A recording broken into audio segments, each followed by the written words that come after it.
Chapter 4. This video will be a lot shorter, less information. Excuse me. And it is titled The Golden Age of Tin Pan Alley. Remember how we described that earlier. This is happening while jazz is emerging in the South, but it is what's happening in the North, especially in New York. The primary composer that the book is talking about on this chapter is Irving Berlin. You can see by his birth and death dates, a guy lived a long time, considered one of America's most famous songwriters of all time, kind of a recluse towards the end, an interesting guy, Jewish immigrant from Russia, I believe. His most famous song, everybody knows, White Christmas. But he has literally a zillion songs that you probably have heard in movies or just during your lifetime.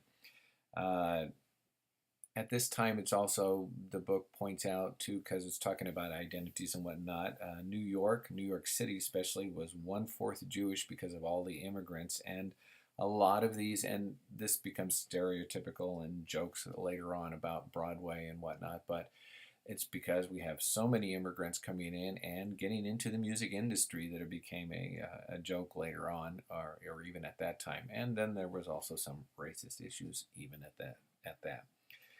The other important composers of the time were Cole Porter, one of my favorite composers. Just a host of great tunes that are still played now, which, by the way, we're going to get to that word in large print, the standard.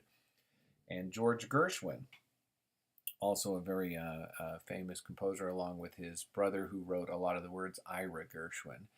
Again, most of these guys are just immigrants coming in and creating songs that lasted for a long, long time. The songs of this time are private and intimate, romantic, and again, I'm going to use that term crooners because of the ability to sing lower, quieter, and still be picked up because of the electric microphone, or just microphone from now. These songs that these guys wrote also were used later on in blues and hillbilly and even in rock and roll. You'll see a lot of rock musicians nowadays using what we call the standard. This basically, I think the easiest way to say is a standard is a song that has lasted a long, long time and continues to last. It's an enduring song. You will find lots of current pop artists covering songs like I Got Rhythm, My Blue Heaven, April Showers, How Deep is the Ocean. They've got a long list of these in the book that you can listen to. It's also fun to listen to modern composers, or I'm sorry, modern performers performing these songs that were written decades ago. It's just fun music, basically, down to earth. During this time, the musical is finally, we had the minstrel show, and it kind of went to the vaudeville show, and it's finally kind of morphed into what we now recognize as the musical or the grand spectacle. Showboat was the very first, or is considered one of the very first true musicals. It was interesting too when it came out in 1927 because it wasn't just a hodgepodge of songs with a loosely put together script. It was actually very well put together. It addressed a lot of important issues of the time. It actually addressed racial issues.